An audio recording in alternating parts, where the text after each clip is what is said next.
So hello everyone, welcome to our channel Radiatic. आज हम लोग बात करेंगे और समझेंगे एक्सरे ट्यूब के बारे में। इस वीडियो में हम इसकी हिस्ट्री, कंस्ट्रक्शन, वर्किंग और प्रैक्टिकल पॉइंट्स को स्टेप बाय स्टेप देखेंगे। सो एक्सरे ट्यूब को पूरा समझने के लिए बने रहिए वीडियो के अंत तक। सबसे पहले हम देखते हैं इसकी हिस्ट्री। एक्सरे की खोज 8 नवंबर 1895 में हुई थी। जर्मन फिजिसिस्ट विलियम कोनार्ड रॉन्जन ने एक्सरे ट्यूब के साथ एक्सपेरिमेंट करते हुए एक्सरे की खोज की थी। उस समय के क्रूक्स ट्यूब से आगे बढ़कर आज के समय मॉडर्न एक्सरे ट्यूब डेवलप हुए हैं, जो कि कुलिस ट्यूब या सिल्वन ट्यूब होते हैं। एक्सरे के मेन दो प्रकार के होते हैं। पहला होता है सॉफ्ट एक्सरे, जिसे लो एनर्जी एक्सरे भी कहते हैं, जिसका उपयोग सरफेस इमेजिंग के लिए होता है। दूसरा होता है हार्ड एक्सरे, जिसे हम लोग हाई एनर्जी एक्सरे भी कहते हैं, जिसका उपयोग डीप टिश्यू इमेजिंग तथा रेडियोथेरेपी के लिए कैंसर ट्रीटमेंट के रूप में किया जाता है। अब हम देखते हैं कि एक्सरे ट्यूब कैसी बनी होती है, यानी कि इसका कंस्ट्रक्शन कैसा होता है। सबसे पहले ट्यूब एक मेटल हाउसिंग के अंदर होती है, जिसमें कि लेड लाइनिंग किया जाता है। इससे रेडिएशन बाहर लीक नहीं होती है।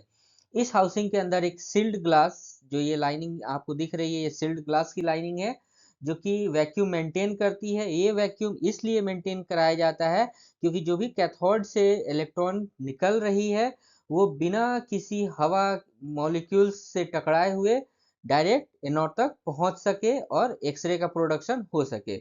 और फाइनली जो बनी हुई एक्सरे होती है, वो इस विंडो के यहाँ पे एक विंडो होता है, जिसे कि हम लोग बेरियम विंडो या ट्यूब विंडो भी कहते हैं। इससे एक्सरे बाहर निकलती है।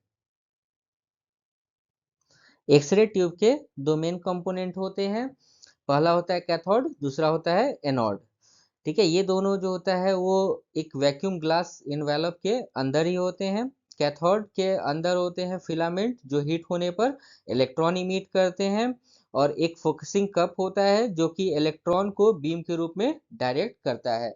यहाँ पे कंपोनेंट्स हैं। जो कैथोड फिलामेंट है टंगस्टन का बना होता है, वो किस मटेरियल का बना हुआ है वो यहाँ पे हमने लिख रखा है। ठीक है, एनोड टारगेट होता है वो टंगस्टन और मोलिब्डेनम का होता है। ट्यूब इनवेलप किस मटेरियल का होता है, तो ग्लास और मेटल का होता है। ट्यूब हाउसिंग कैसी होती है, जो ट्यूब हाउसिंग यानी कि ट्यूब के बाहर का जो परत होता है वो कैसा होता है, तो लेड लाइन कास्टिंग होती है। जो कूलिंग मीडियम होता है वो बेसिकली हम लोग किसका यूज करते हैं, तो ऑयल का यूज करते हैं। ठीक है, दूसरा मेन कंपोनेंट है एनोड। एनोड क्या करती है, तो एनोड इलेक्ट्रॉन बीम को रिसीव करती है, जिससे एक्सरे प्रोड्यूस होता है। एनोड दो प्रकार के होते हैं, रोटेटिंग एनोड और स्टेशनरी एनोड।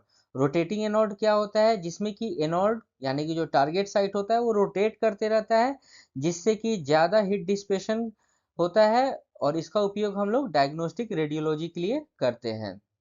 दूसरा होता है स्टेशनरी एनोड, जिसमें कि जो एनोड होता है वो स्टेशनरी रहता है, एक पोजीशन में फिक्स रहता है, जिसका उपयोग हम लोग लो एनर्जी लो आउटपुट के लिए इसका यूज करते हैं। जैसे कि जो डेंटल एक्सरे होता है, वहाँ पे हम लोग फिक्स एनोड का यूज करते हैं, क्योंकि वहाँ पे हमें ज़्यादा एनर्जी की एक्सरे की ज़रूरत नहीं होती है। ठीक है, लेकिन जहाँ ज़्यादा एनर्जी ऑफ एक्सरे की ज़रूरत होती है डायग्नोस्टिक में, ठीक है, जैसे कि सीटी स्कैन हो गया, उस सब में हम लोग रोटेटिंग एनोड का यूज करते हैं। ठीक है, क्योंकि वहाँ पे हीट प्रोड्यूस ज़्यादा होती है। ठीक है, तो जब रोटेट करता है एनोड, तो वहाँ पे हीट का डिसिपेशन होता है। चलिए, अब हम लोग समझते हैं focal spot and target angle के बारे में। ठीक है, तो फोकल स्पॉट क्या होता है, फोकल स्पॉट जो होता है वो टारगेट साइड में यानी कि एनोड साइड का एक छोटा सा एरिया होता है, जहाँ पे यह इलेक्ट्रॉन जो कि फिलामेंट से प्रोड्यूस हुए हैं वह आकर के स्ट्राइक करते हैं, और फिर एक्सरे का प्रोडक्शन होता है। ठीक है, तो इसी छोटे से एरिया को, जो कि एनोड साइड होता है, उसको हम लोग बोलते हैं फोकल स्पॉट। फोकल स्पॉट जितना छोटा होता है उतना ही हमें शार्प रेडियोग्राफिक इमेज मिलता है। ठीक है, तो शार्प रेडियोग्राफिक इमेज मिलने का मतलब क्या हुआ, कि जो हमें इमेज जो हमें प्राप्त होगा, जो हमें इमेज मिलेगा, उसकी क्वालिटी अच्छी होगी। ठीक है, तो focal spot size diagnostic tube के लिए कितना होता है, 0.1 इंटू 0.1 टू 0.2 इंटू 0.2 mm। ठीक है, आप देख पा रहे हैं कि बहुत ही छोटा साइज है। ठीक है, वही कि अगर हम लोग देखें थेरेपी मशीन, जो मेडिकल लीनियर एक्सीलेटर या फिर ऑर्थो वोल्टेज थेरेपी में हम लोग यूज करते हैं, ठीक है, उसकी जो फोकल स्पॉट साइज है वह कितनी है, 5 इंटू 5 टू 7 इंटू 7 mm, जो कि डायग्नोस्टिक ट्यूब की अपेक्षा बड़ी है। ठीक है, तो हम लोग समझते हैं कि थेरेपी मशीन में वहाँ पे हमें इमेज नहीं चाहिए। ठीक है, वहाँ पे हमें ट्रीटमेंट चाहिए। ठीक है, तो वहाँ का फोकल स्पॉट साइज थोड़ा सा बड़ा होता है, क्योंकि वहाँ पे हीट का भी प्रोडक्शन ज़्यादा हो रहा है, क्योंकि हाई एनर्जी एक्सरे का प्रोडक्शन हम लोग कर रहे हैं, जो कि एमवीज में होती है, मेगा वोल्टेज में होती है। ठीक है, टारगेट एंगल देखिए, ठीक है, तो डायग्नोस्टिक ट्यूब के लिए होता है 6 डिग्री से लेकर के 17 डिग्री तक, और थेरेपी में जो होता है वो 30 डिग्री तक होता है।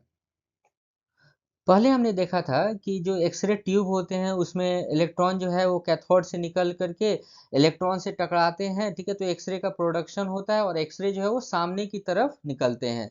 लेकिन कुछ खास मशीन ऐसे होते हैं जिसमें कि एक्सरे सामने की तरफ नहीं निकल करके जो टारगेट होता है यानी कि एनोड होता है उसे टकरा करके वो ट्रांसमिट कर जाते हैं। ठीक है, तो इस टाइप के टारगेट को हम लोग बोलते हैं ट्रांसमिशन टाइप टारगेट। ठीक है, जिसमें कि इलेक्ट्रॉन यहाँ से फिलामेंट से प्रोड्यूस हुआ, इलेक्ट्रॉन ट्रैवल किया, और यहाँ पे जो टारगेट होता है वो मेटल फॉइल्स होते हैं, ठीक है, थिन फॉइल्स होता है, जिसे कि टकराने के बाद यह ट्रांसमिट कर जाता है और फिर एक्सरे का प्रोडक्शन होता है। ठीक है, तो इसका उपयोग मेडिकल लीनियर एक्सीलेटर या फिर ऑर्थो वोल्टेज ऐसे टाइप के मशीन में इसका उपयोग किया जाता है, जो कि हाई एनर्जी एक्सरे के लिए इसका उपयोग करते हैं, जिसका जिससे कि हमें जो कैंसरस सेल होते हैं उसके ट्रीटमेंट में भी इसका उपयोग किया जाता है।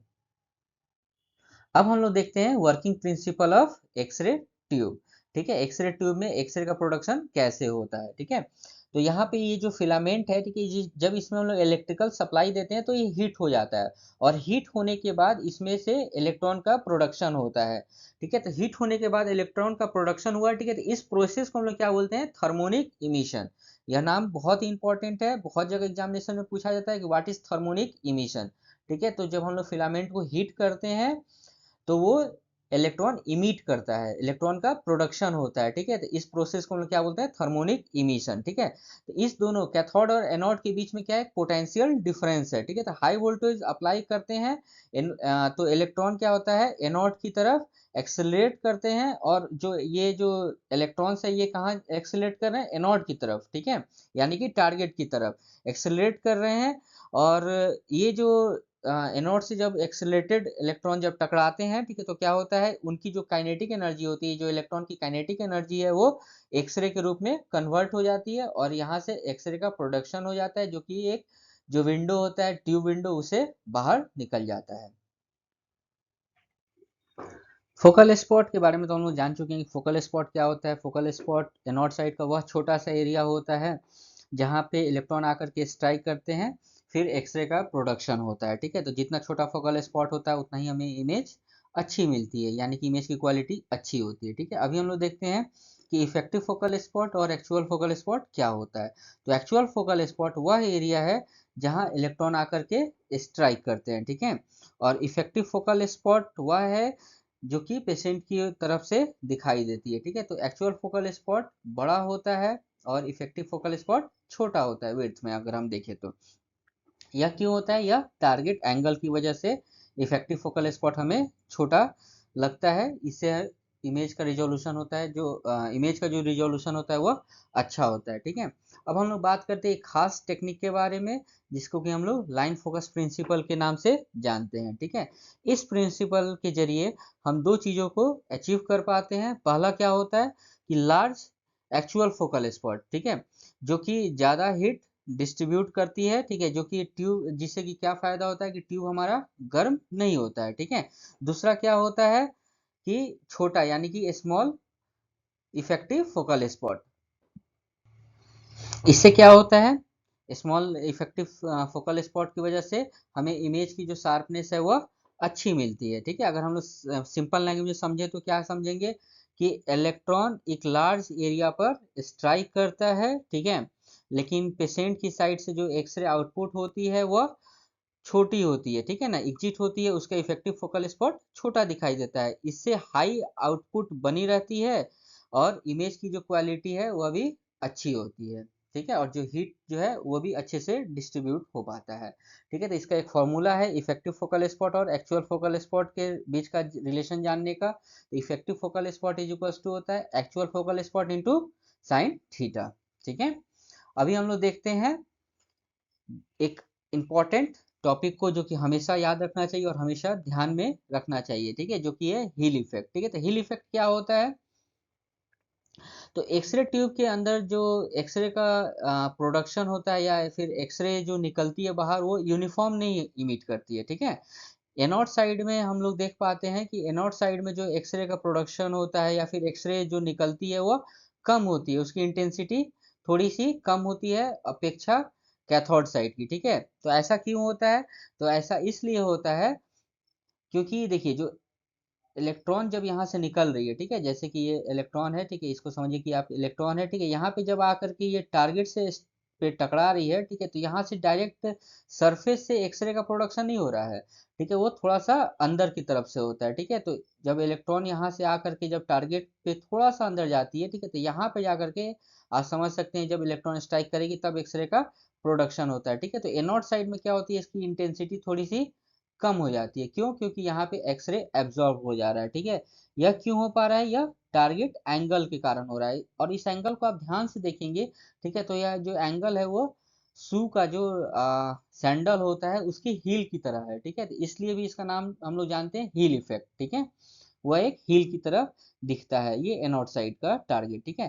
तो एक्सरे का इस साइड से एब्जॉर्प्शन क्यों हो रहा है आप समझ सकते हैं, ठीक है, क्योंकि एक्सरे का जो प्रोडक्शन होता है वो सरफेस से नहीं होता है, थोड़ा सा अंदर जाने के बाद होता है, ठीक है। तो जैसे थोड़ा सा अंदर जा रहा है, ठीक है, तो आप देख पा रहे हैं यहाँ पे इसकी इंटेंसिटी एब्जॉर्ब हो जाएगी, ठीक है, इंटेंसिटी कम हो जाएगी, इसलिए एनोड साइड पे आप देखते हैं कि इंटेंसिटी कम होती है और कैथोड साइड पे इंटेंसिटी ज़्यादा होती है, ठीक है, जिसका कि हम लोग फायदा जो है वो पेशेंट पोजिशनिंग में उठाते हैं, जिसमें कि जो हमारा चेस्ट एक्सरे होता है, ठीक है ना, उसमें हम लोग इसका फायदा ले सकते हैं। चेस्ट एक्सरे में ज़्यादा जो थिकनेस वाले तरफ को हम लोग जो ज़्यादा थिकर एरिया होता है, जहाँ ज़्यादा थिकनेस वाला एरिया होता है, उसको हम लोग क्या करते हैं, उसको हम लोग कैथोड साइड रख देते हैं, और जो कम थिक एरिया होता है उसको हम लोग एनोड साइड प्लेस करते हैं, ठीक है। तो ये हिल इफेक्ट का हम लोग फायदा कहाँ ले रहे हैं? पेशेंट पोजिशनिंग में ले पाते हैं। Thank you so much for watching. मिलते हैं नेक्स्ट बहुत ही इंटरेस्टिंग और इंफॉर्मेटिव वीडियो के साथ।